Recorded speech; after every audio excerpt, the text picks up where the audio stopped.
Assalamualaikum warahmatullahi wabarakatuh. Salam rahayu, rahayu, rahayu. Teman-teman, seperti biasa teman-teman, kita jumpa lagi dengan Lanca Neru untuk membahas cerita-cerita sejarah. Untuk video kali ini kita akan membahas tentang sumber rujukan sejarah, yaitu kitab Pararaton yang sudah di video sebelumnya kita sudah membahas ini teman-teman. Kita lanjutkan pembahasannya tentang kitab Pararaton. Sebelum kita lanjutkan videonya, teman-teman jangan ragu-ragu untuk selalu berinteraksi dengan Lanca Neru melalui kolom komentar. Dan saya mengucapkan terima kasih yang sudah mengikuti channel Lanca Neru ini dan memberi dukungannya. Bagi yang baru menemukan channel ini, silakan tekan tombol like, share, dan subscribe video ini agar kita sama-sama mengembangkan channel ini menjadi channel yang bermanfaat untuk pembelajaran diri, terutama pembelajar terhadap kejadian-kejadian di masa lalu melalui cerita-cerita sejarah. Terima kasih, mari kita lanjutkan video. Teman-teman, ketika Pararaton itu disalin, itu selalu mencantumkan tahun penyalinan dan juga diiringi dengan doa-doa untuk penulisnya. Kita itu memiliki salinan Pararaton tertua, itu berangka tahun 1600 Masehi. Jadi bisa dipastikan bahwa naskah asli Pararaton jauh lebih tua dari itu teman. Dengan kata lain, jauh sebelum tahun 1600 Masehi. Arkeolog Hasan Jafar itu menduga teman-teman bahwa Pararaton itu ditulis pada masa Girindawardhana Dyah Pranawijaya. Berdasarkan peristiwa terakhir yang terekam di dalam Pararaton, yaitu letusan gunung berapi pada tahun 1481 Masehi. Teman-teman, ada kemungkinan bahwa Pararaton itu ditulis di daerah terpencil ataupun di daerah pegunungan, teman-teman. Tempat yang sangat cocok dan memungkinkan untuk menulis Pararaton itu adalah di Mandala Pendidikan Majapahit yang terletak di Gunung Penanggungan, Jawa Timur. Ini berikut ini akan saya sampaikan beberapa alasan yang menguatkan tentang dugaan ini, teman-teman. Teman-teman, Pararaton ini berbeda jauh dengan Babat Tanah Jawi yang melenceng jauh ketika bertutur tentang cerita bersejarah mengenai Majapahit. Tetapi Pararaton ini tidak melenceng jauh dari sumber primernya, yaitu prasasti dan juga negara Kartagama.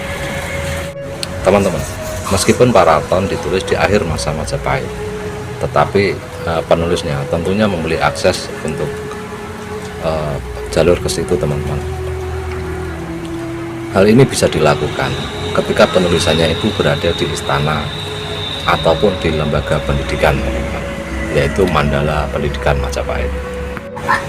Tentunya penulisan Pararaton itu sangat berbahaya sekali bila dilakukan di istana, teman-teman. Mengingat Pararaton itu adalah sebuah karya yang gemar sekali membongkar aib yang dilakukan oleh orang-orang istana. Teman-teman, jadi bisa diperkirakan bahwa kemungkinan besar Pararaton itu ditulis di Mandala Pendidikan Majapahit di Gunung Penanggungan, karena jauh dari pengawasan para penguasa. Dan juga di Mandala Pendidikan itu terisi oleh orang-orang yang memiliki pengetahuan yang luas, atau istilahnya disebut kaum cerdik pandai, teman-teman.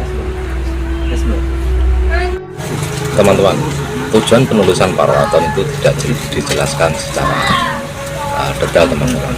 Tetapi di salinannya itu ada satu keterangan yang menjelaskan bahwa tujuan penulisan Pararaton ini bertujuan spiritual. Tujuan spiritual di sini tidak dijelaskan, tidak ada yang tahu kecuali penulisnya sendiri yang mengetahuinya, teman-teman. Meskipun Pararaton itu sangat penting sekali untuk menjadi sumber sejarah Nusantara ini teman-teman, terutama sejarah Singasari dan Majapahit. Tetapi banyak sekali orang-orang yang melakukan penolakan dan juga meragukan. Teman-teman, setidaknya ada dua alasan mengapa para tentu ditolak sebagian orang, teman-teman. Alasan yang pertama mungkin ketika bagian menceritakan tentang Ken Arok yang syarat dengan hal-hal berbau mistis, spiritual, dan juga tidak masuk akal. Yang kedua adalah diduga para tentu adalah buatan Belanda yang sengaja memasukkan tokoh Ken Arok untuk mendiskreditkan raja-raja Jawa, teman-teman, serta memasukkannya peristiwa Perang Tuban itu sebagai upaya Belanda untuk memecah belah antara Jawa dan Sunda. Oleh karena itulah yang menjadi penyebab perpecahan ataupun perselisihan antara kita pecinta sejarah, teman-teman. Tetapi hal itu tidak perlu kita perdebatkan, teman-teman. Kita tidak perlu setuju dengan pendapat salah satu ataupun mereka semua, tetapi kita bisa belajar, teman-teman. Pada akhirnya kita juga harus menyerahkan sejarah kita sendiri dengan mengupayakan baik pada hari ini dan terus mengembangkan potensi diri, teman-teman. Terus berkembang dan berkembang dan berkembang, teman-teman, demi untuk meraih masa depan yang lebih berarti.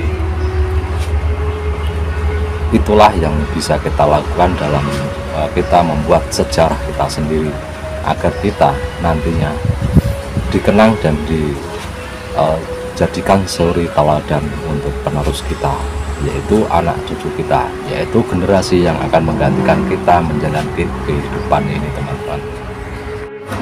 Dengan begitu kita sudah memberikan yang terbaik untuk generasi kita, teman-teman. Itulah yang pernah dilakukan oleh generasi leluhur-leluhur kita, berbuat yang terbaik saat itu untuk kita. Terima kasih, mudah-mudahan video ini bermanfaat. Terus ikuti channel ini agar channel ini bisa berkembang dan tetap menjadi channel yang bisa dijadikan sebagai wadah untuk sama-sama menyelami cerita-cerita sejarah dan belajar edukasi untuk yang terbaik untuk kita semua. Sampai jumpa di video yang akan datang. Wassalamualaikum warahmatullahi wabarakatuh. Salam rahayu, rahayu, rahayu.